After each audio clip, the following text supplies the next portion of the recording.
Recording in progress.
Okay, let's go ahead and get started. I'm going to start by just talking about a little bit of logistics stuff before we get into the lecture of today.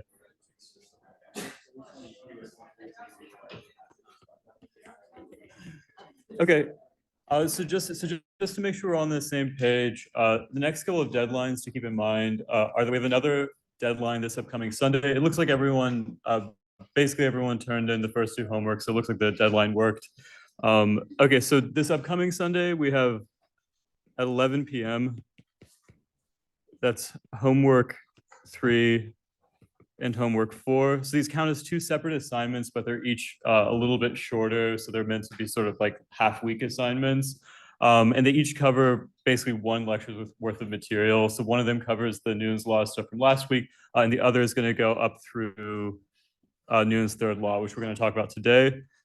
The next Sunday, we have just one assignment due. So that's 11 p.m. next Sunday. I believe that's homework 5 on the schedule.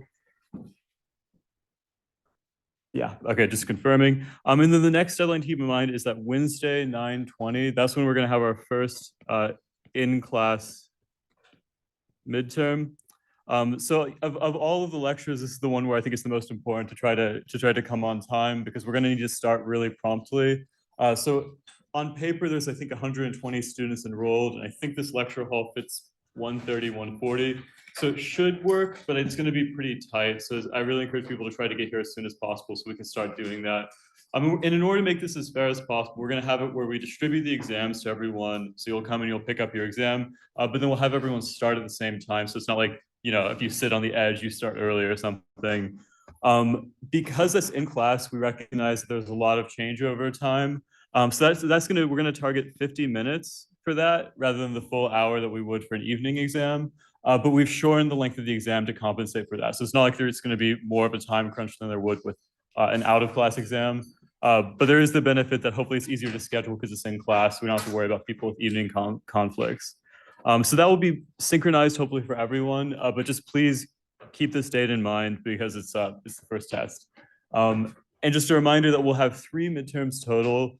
So starting with the one on Wednesday, 9/20, we're basically gonna have one midterm a month. So basically every 4 weeks or so. And all those dates are on the schedule. They're all Wednesdays, so middle of the week. And of the 3 midterms, your lowest gets dropped automatically. Okay, so that's those logistics. And then 2 other things came up over the weekend. So the first one is a lot of people have asked about additional practice problems. So for extra problems, the book does have some problems in it that are a little bit more key to the content of the book. So the book focuses a lot on biomedical applications because that's roughly 55% of the people in this class. Those problems are a bit shorter than the homework problems in terms of the amount of calculation, but they are good conceptual practice. And I'd say that they match about the style of about 30% of the homework and exam problems are very similar to those book problems. And the odd number of book problems, the answers should be in the back of the book. So those are some good extra problems. And then the other place to go for extra problems is now linked on the syllabus. So our TA, Aditi, found this very nice free textbook that has a bunch of problems and solutions worked out. So I'd encourage you to check that out if you need extra practice for this class or for the MCAT or for whatever. Then the final logistical thing is office hours. So it looks like both of the LAs and the TA have all set office hours. I think the consensus is that everyone, all of the learning assistants and TA have one in-person office hours. That's 2 hours sometime during the week. And then they all have one Zoom office hours, because my understanding is that people prefer Zoom from what we saw. My office hours in person are on Mondays, and I decided for Wednesdays, we'll do those on Zoom just so that we can get people for both modalities. I'm trying to do my office hours Wednesday afternoons, but the time fluctuates due to due to PhD exams, which are surprisingly frequent these days. But hopefully by having them in the afternoon at different times, there's always a time that will work for someone, because it's hard to find a time that works for everyone. We sent out this schedule that has timing preferences, and one of the things we found was that basically everything is a conflict, so it's very hard to figure out a good set of times. But I think between me and the TA and 2 LAs, I think most days of the week are covered in a very different time. So hopefully everyone has at least one that works for them. Okay, so that's the main logistics I wanted to cover. Are there any sort of meta related questions before I get into the lecture? Yeah. Are you going to make a test review for the midterm? Yeah, that should become available. I'll try to have that out by next Wednesday, because that's a week before. We're still picking problems and stuff like that, but we will have one. All right, cool.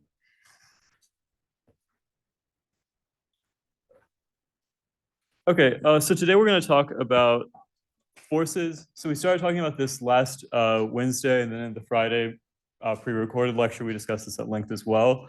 So today we're going to talk about forces, and we're going to talk about several aspects of forces. So first, we're going to talk about mass versus weight. And those of you who have taken a physics class before know that this is physics professor's favorite pedantic distinction to make. But it is important to know about this, especially for some of these problems. Then we'll talk about Newton's third law. And even though most of us might have seen Newton's third law before, we're going to specifically talk about it in equation form. And that's because Newton's third law is more or less a statement about vectors. And then we're going to do a relatively involved problem, but which I think is a good example of a problem that combines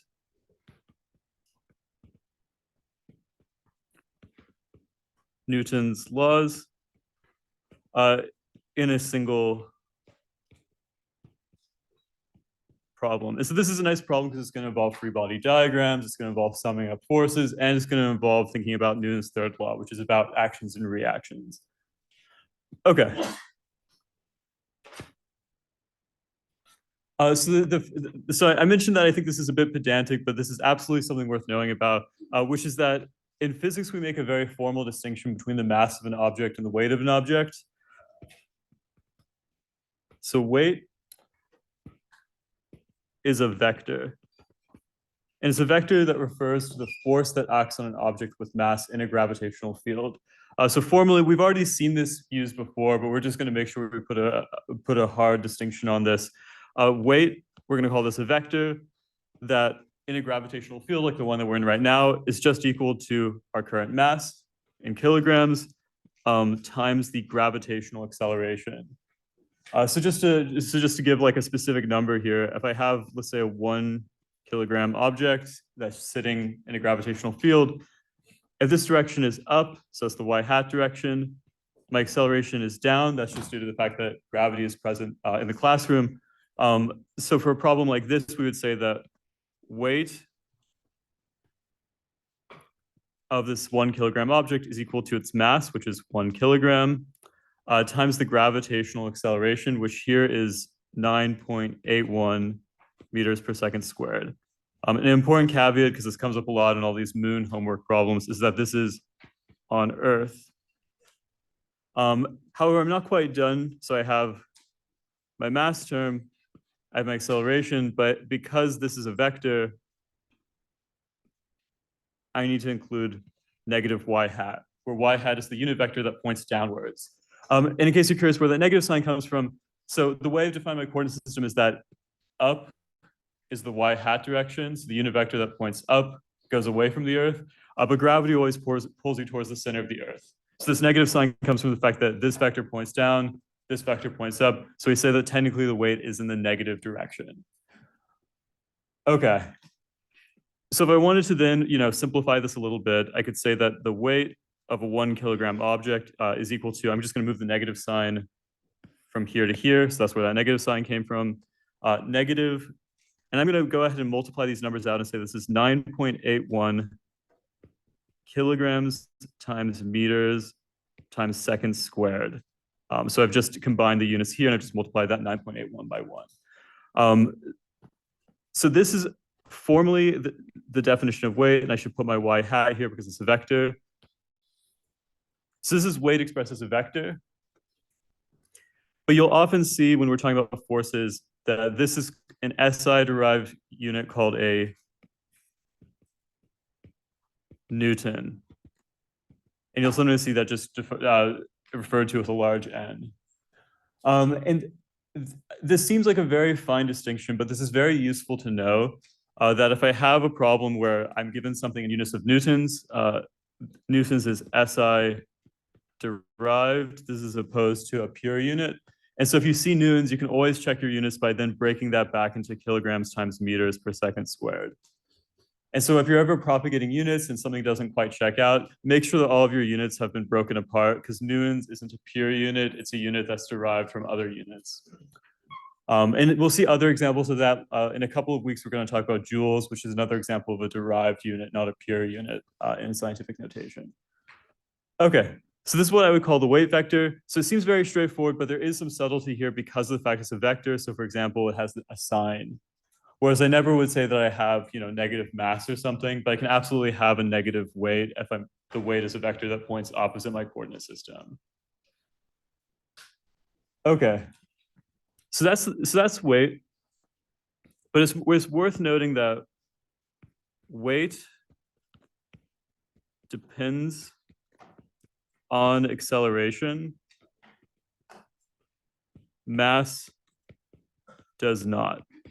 Okay, so if I build a very expensive spaceship and I move my 1 kilogram mass to the moon, so I don't know how to draw the moon, but let's say it just looks like that. On the moon, it still will have a mass of 1 kilogram because that's basically just how many atoms or how many molecules are in the object. But the weight is going to turn out to be different. And the reason that the weight is going to turn out to be different is because on the moon, the acceleration due to gravity is actually going to be negative 1.62 meters per second squared. Okay, so that's about 4 or 5 times weaker than 9.81. So that means that if I calculate the weight of something on the moon, the weight on the moon, I'm going to do mass times acceleration.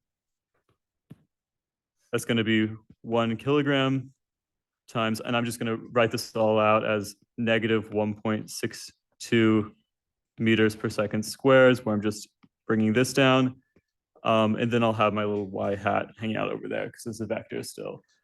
So if I propagate all that through, fortunately I use nice numbers. So this just is negative 1.62 kilogram meters second squared in the y hat direction. And just to clean this up a little bit, we'll replace that kilogram meters per second with newtons. Okay, so in other words, my weight decreased, but my mass stayed the same. Okay, so my weight actually depends on where I am in the solar system. And this is important because, for example, there's these videos, I think one of them might be linked on the syllabus, showing astronauts jumping around on the moon, right? And because your weight decreases, this actually has a very physical effect on what you can do. So if I can jump, I don't know, this high on Earth, I'm not a very good jumper. On the moon, because my weight is, let's say that that's 1.62, and that's 9.8, I think that's a factor of 5 or so, I might be wrong. I can jump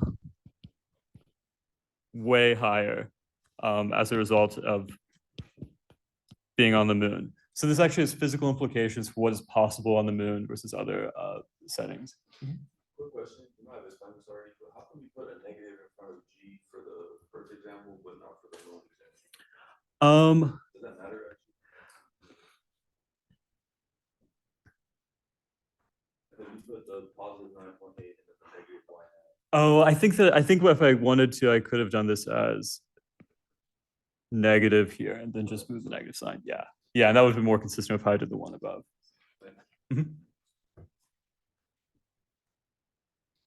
Okay, so mass and weight, I know that this is, so this seems like a very fine point. But for example, when we talk about something as a weight in pounds or something, we're really making a statement about force.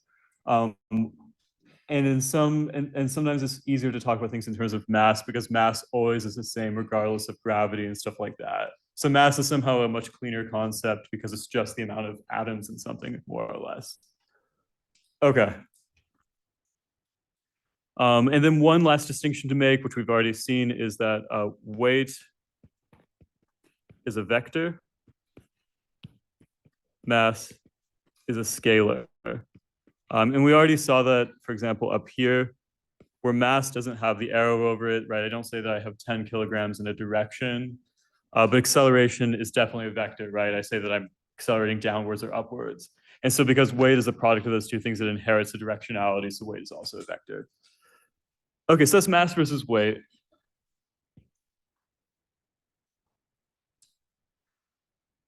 Okay, the next thing with forces that we're going to talk about is going to be Newton's third law. So we've seen already Newton's first and second law. The first was just a statement about the fact that objects at rest stay at rest, or unless acted on by an outside force. Likewise, objects in motion tend to stay in motion, again, unless a force acts on them.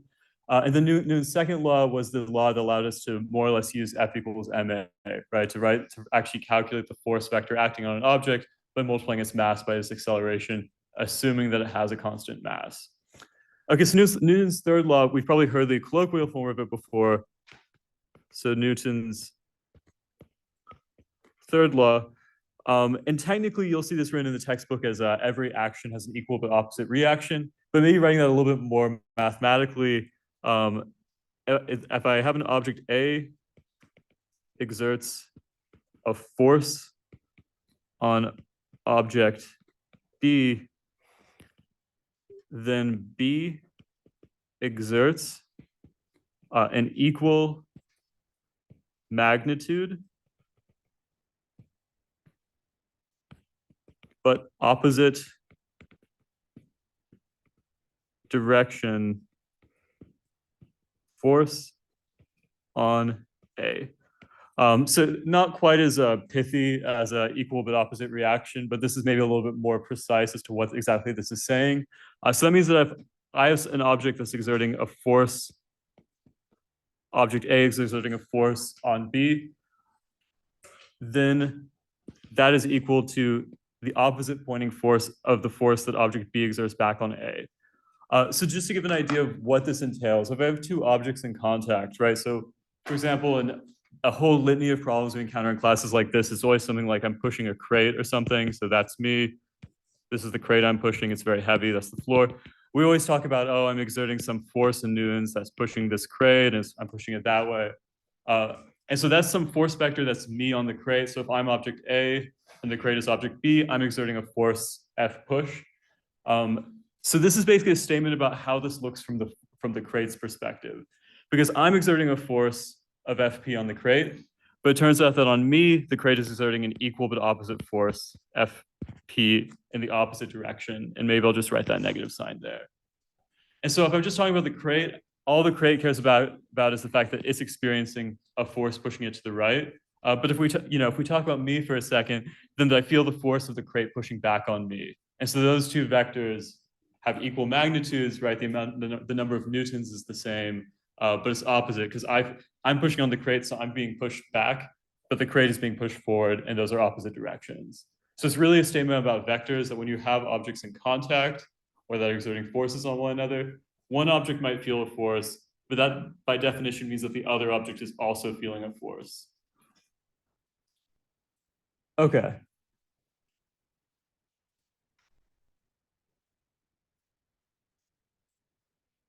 So let's do a relatively involved problem that introduces some of the ideas from Newton's third law, as well as a couple of other ideas we saw in other variants of Newton's other laws.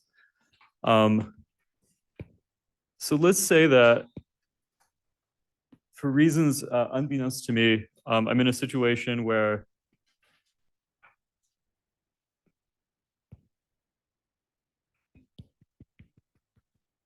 I have two crates, and we're going to call these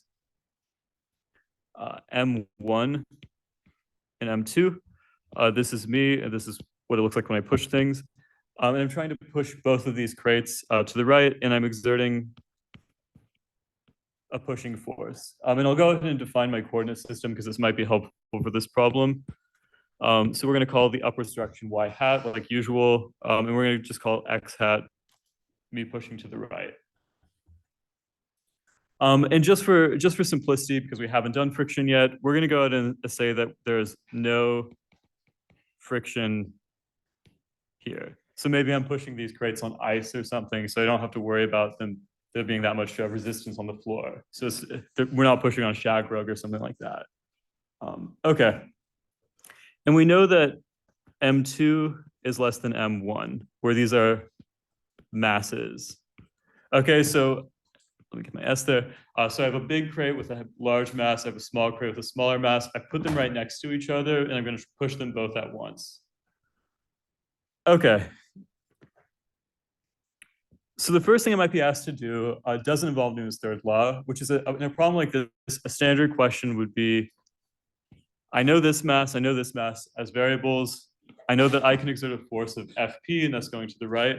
So standard Newton's second law question might be something like, what is the acceleration of the two crates? And remember, because I'm pushing them both together, right? So I'm back here, crate one is there, crate two is in front. They should be both moving together, even though I'm just pushing on one, because I'm pushing on the first crate is pushing on the second crate, so they're moving as one object in the plus x direction.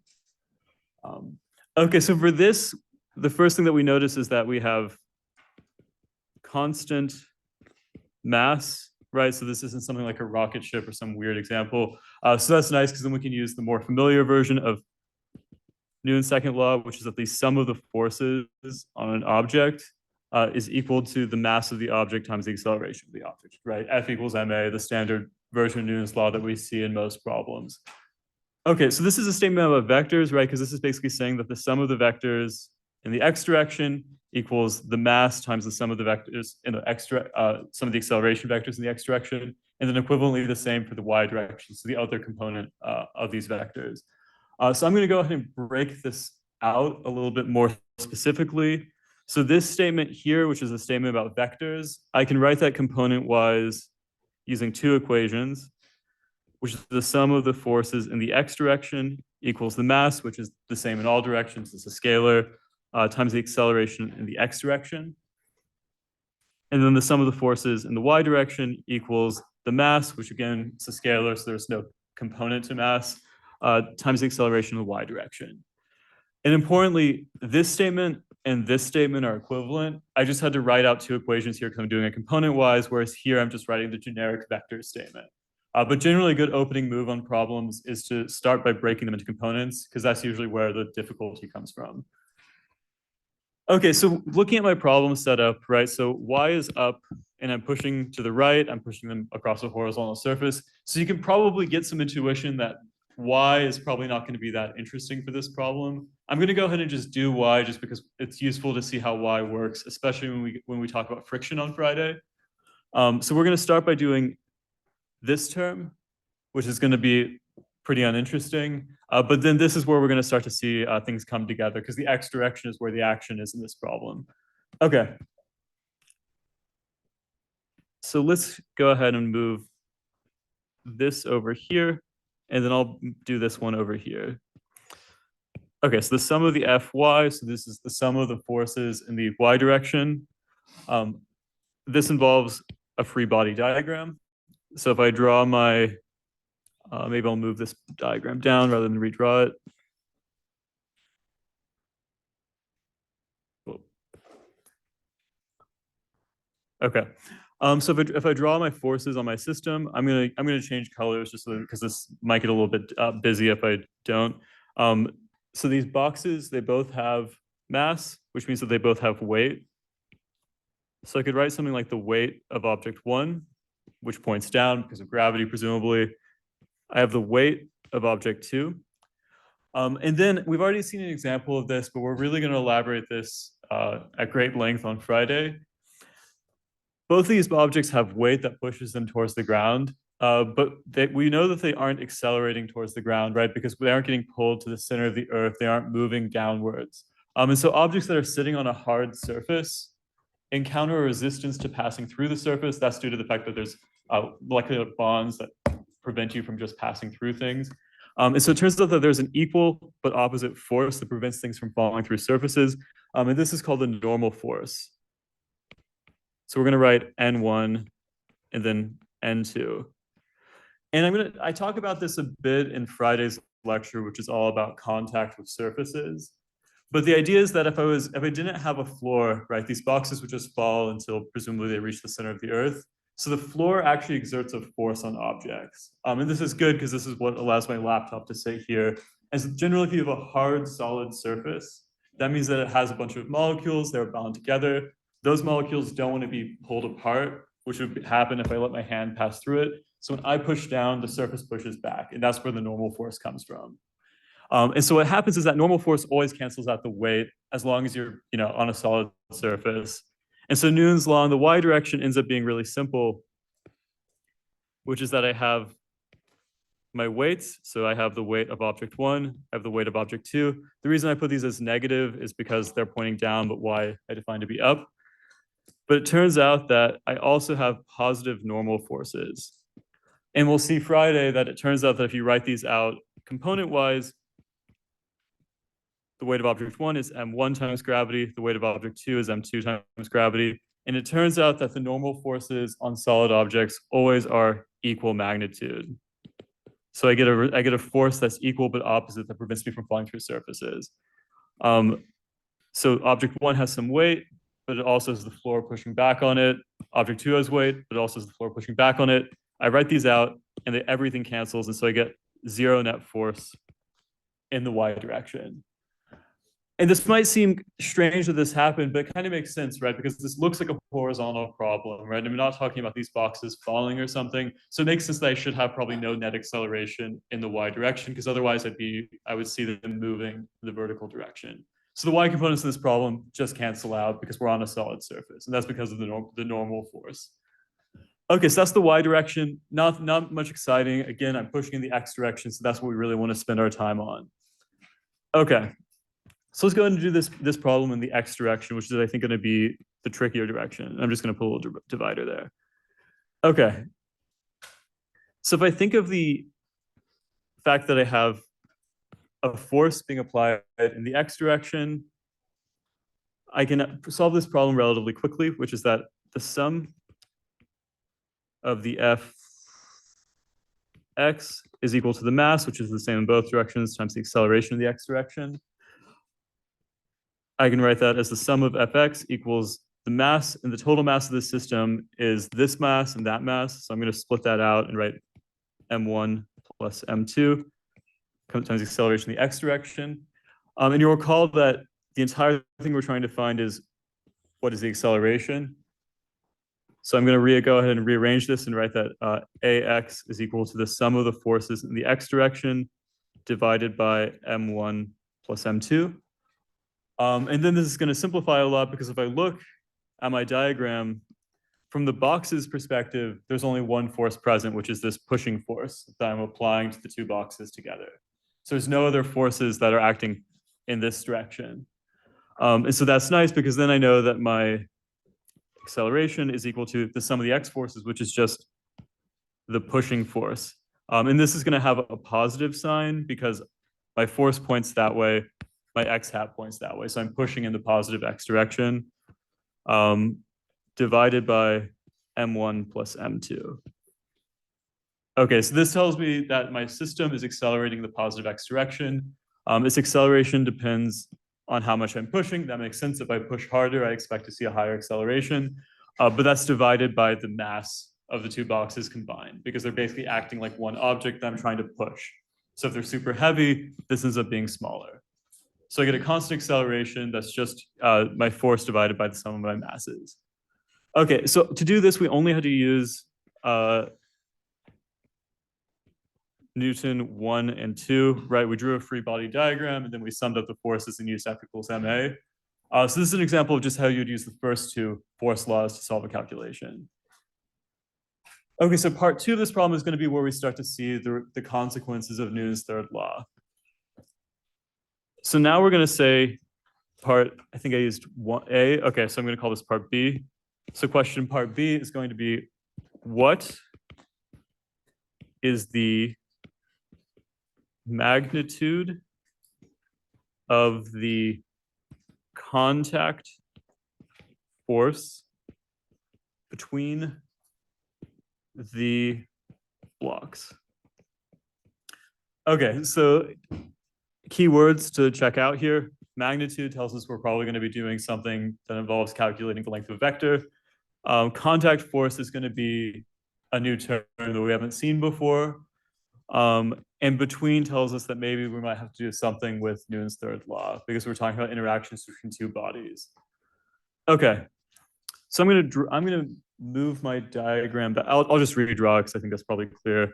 Okay, so I have my two blocks. So I'm just gonna write they have mass m1, they have mass m2. And my coordinate system is still y hat up, x hat to the right. If I draw separate free body diagrams, so I'm going to draw separate free body diagrams. This is where things are going to get a little bit trickier. So when I drew the combined free body diagram, those are my arms or whatever. This is my force. I could basically think of the M1 and M2 system as some big blob I'm pushing together. But if I split this apart into M1 and M2, we start to see there's a little bit more subtlety to this problem. So I draw block 1's free body diagram. I know that block 1 has weight, so I'll just go ahead and write that as M1G. It has a normal force that resists it falling through the floor. And then this box, I'm pushing on it. So this actually experiences a force to the right equal to FP, right? Because I'm pushing on it directly. So if you think about what that box is doing, that box is being pushed by me, and then that box is in contact with box 2. I'm not pushing on box 2. Box 2 is being pushed on by way of box 1. So box 1 is actually experiencing its own force called a contact force, which is purely due to the fact that as I'm pushing box 1, it wants to go forward, but then it's bumping into box 2. So box 2 is going to push back on box 1. And this just accounts for the fact that they're moving together, but box 1 has to do a little bit extra because it has box 2 in front of it, stopping it from moving. So that means that box 2 actually experiences what's called a contact force. And I'm going to call this, I think the book uses this notation, so I'll stick with it. We're going to call this P21, and where P denotes the contact force for, I'm assuming, historical reasons. And notice my subscripts, 2 refers to who's doing the force, and 1 refers to the recipient of the force. So this is the force of box 2 on box 1. And this is pretty consistent across the book and the exams and everything. Okay, so that's kind of weird because this makes sense because I'm pushing on the box. These make sense because crates always have weight. But this is a new term that just corresponds to the fact that these guys are touching. And so this box is encountering resistance due to the fact that it has to push M2 forward. Okay, so that's the free body diagram for box 1. So now we're going to do the exact same calculation, but this time we'll do it for box 2. Okay. So box 2 has a smaller mass, so I'll draw it a little bit smaller. Once again, it has its own weight, so it's M2G, but it also has a normal force, which points up. I'll go ahead and just put subscripts on that. Okay, so box 2 is not being pushed on by me, right? I'm pushing on box 1, but we know the box is going to move forward. And so this is where this little contact force comes in handy, because it turns out that box 2 is experiencing a force in the x direction due to box 1, and this is going to be the contact force. So I'm going to use the notation here of P12, where this refers again to the force that exerted by box 1 on box 2. So that's why my notation is it's who's doing the force, who's receiving the force is what those subscripts usually mean. So this is interesting, but it kind of gets at where our problem is coming from, which is that I'm exerting my force on box 1, then box 1 is in turn exerting a force on box 2, and the entire system moves as one. And so these forces where this guy gets pushed back because he's in contact, but this guy gets pushed forward, those are your contact forces in this problem. And it's all coming from the fact that I'm pushing on one box, but they're touching each other. Okay, so let's go ahead and do a force balance separately for box 1 and box 2 to see if we can figure out these two forces, because we're asked to find the magnitude of the contact force between the two blocks. Okay, and rather than start with box 1, I think I want to start with box 2. So we're going to start with box 2. So let me indicate that. So box 2. Okay. So my first step is going to be to write down Newton's second law. So that's going to be the sum of the forces in vector notation is equal to m2, the mass of box 2, times the acceleration of box 2, which is a vector. So remember that I can always equivalently write that out into using two components. So I'm going to do the sum of the force components in the y direction equals m2, the acceleration in the y direction, so that's just the component. And then the sum of the force in the x direction equals m2 times the acceleration in the x direction. So so these two statements are equivalent. There it is. Okay. So we've already seen that the y direction, there's not a lot of interesting stuff happening in this problem. So we're just going to really quickly knock this one off just to make sure we're consistent. So we know that box 2 encounters a normal force that points up. So that from our diagram, that was this force, but it also encounters a weight force that points down. So that's going to be minus m2g, where the minus sign comes from the fact that this is down, but that's up. And then as we'll talk about a bit on Friday, it turns out that the magnitude of this force just equals m2g. So nothing exciting happens, right? Because I have m2g minus m2g equals 0. So I've known that force in the vertical direction, no acceleration. Everything seems fine so far. Okay, so now we're going to do the x direction, and this is where things are going to start to get a little bit crazier. Okay. So if I look at my forces in the x direction for my free body diagram, it's relatively simple in this case. So I have no actual force on this object except for the contact force of box 1 on box 2. And this is why I wanted to start with box 2, because the free body diagram has a single horizontal force component.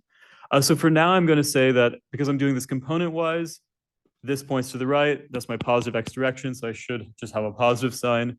So I'm going to say that this is equal to P1, 2, so the norm of that vector or the magnitude of that vector.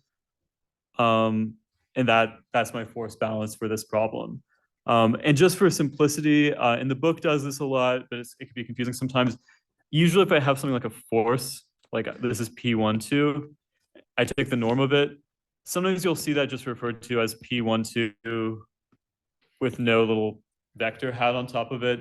This is fairly consistent across the book, but I think it's noticeably, it can get pretty confusing. But generally speaking, sometimes this will be shorthand for take the norm of that vector. It's just as easier than writing this down every time.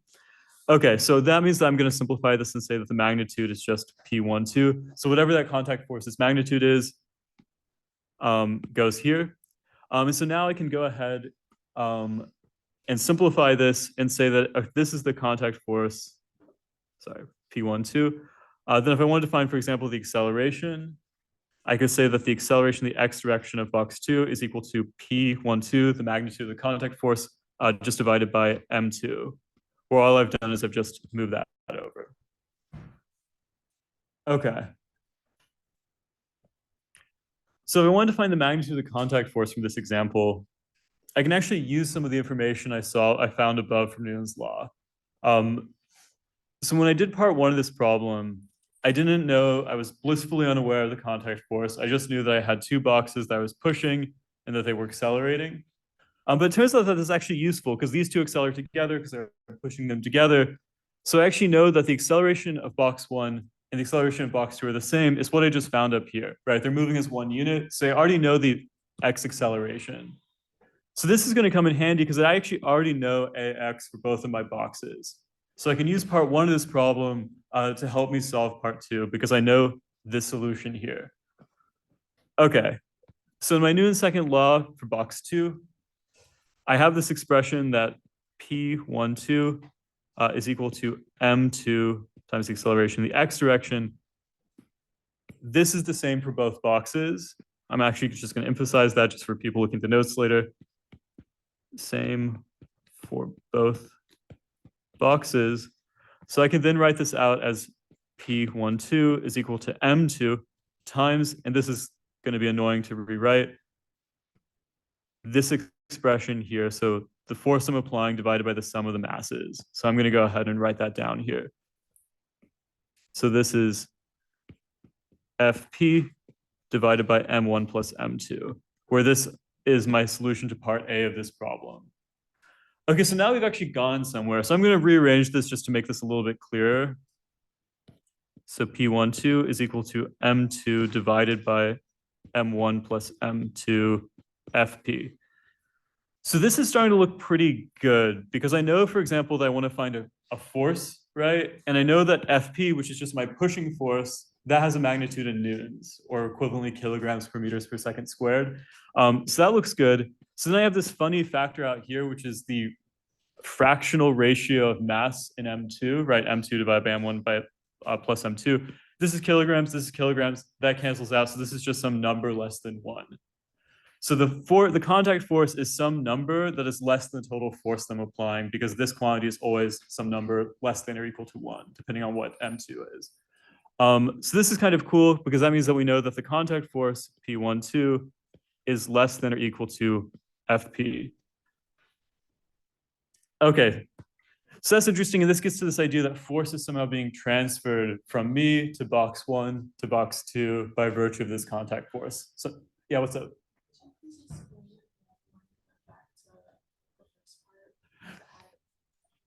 Yeah, sure. So I'm writing Newton's laws, which find the total acceleration in the x direction. So for box 2, it's the sum of all the forces acting on the box in the x direction equals the mass of the box times the acceleration of the box.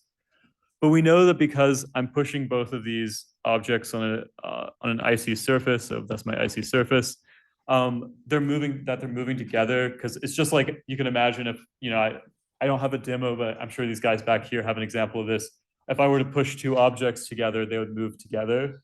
And so because these are acting in the first part as sort of one object that's both moving together, we ended up finding that they had the same acceleration. So both of these objects have the same horizontal acceleration, and it just ends up being equal to the force divided by their combined mass, because they're acting like one big object moving together. So acceleration is shared between the objects, even though the forces are different.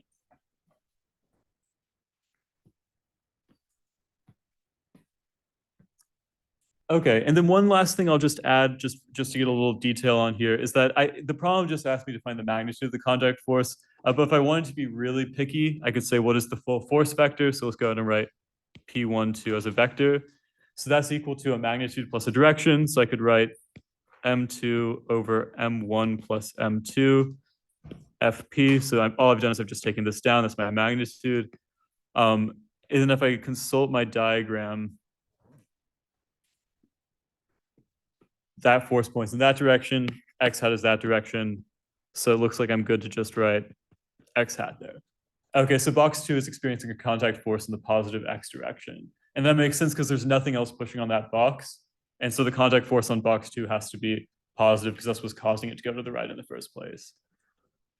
Okay, so that's box 2. But now just to complete the loop, I'm going to go back to box 1. And I'm going to see if I can move down some of my diagrams just because they're useful.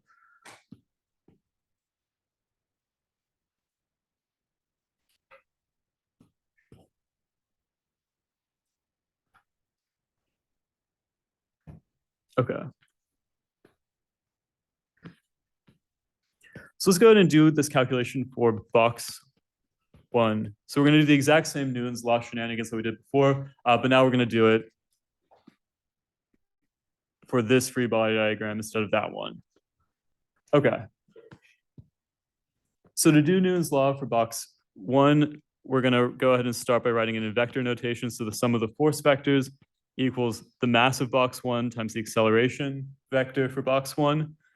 And that statement, which is written in vector form, is always equivalent to writing the component-wise form, which is that the sum of the forces in the y direction is equal to mass 1 times the acceleration in the y direction.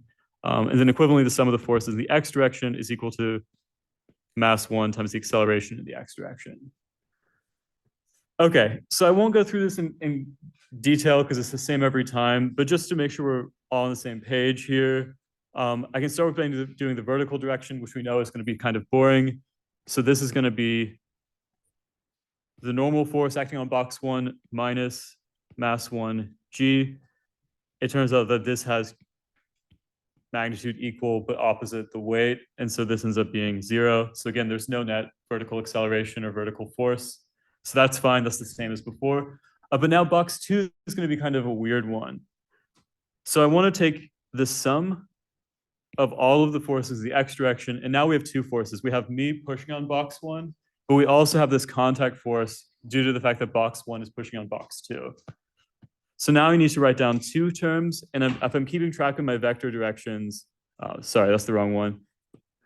The force I'm exerting goes in the plus x direction. That makes sense because this object is moving to the right. And then the contact force is a pushback. So that push goes in the opposite direction. So if I write that down, that means that I have Fp, the force that I'm applying on the box, minus P21, where again, this is the force that object 2 is exerting back on object 1. So it's a contact force back on me. Okay, so that's a little bit different than we saw before, because unlike the previous free body diagram, now we have two terms. We have the force I'm applying and the contact force. Okay, so if I write that out again, I'm going to write that as M1AX equals Fp minus P21. So let's go ahead and rearrange that and write that P21 is equal to Fp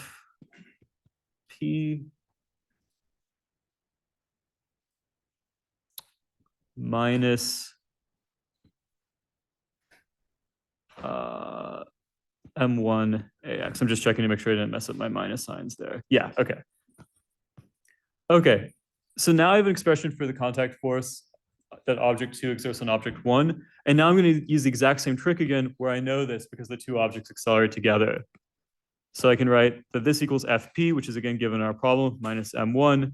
And now I'm going to once again go all the way back up to part A of this problem, where I found that the acceleration of either one of the objects is Fp divided by M1 plus M2.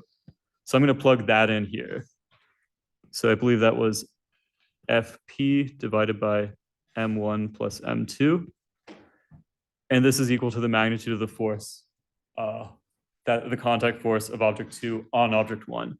Okay, so I'm going to go ahead and rearrange this. So I'm going to write that P21 is equal to 1 minus M1 over M1 plus M2 times Fp.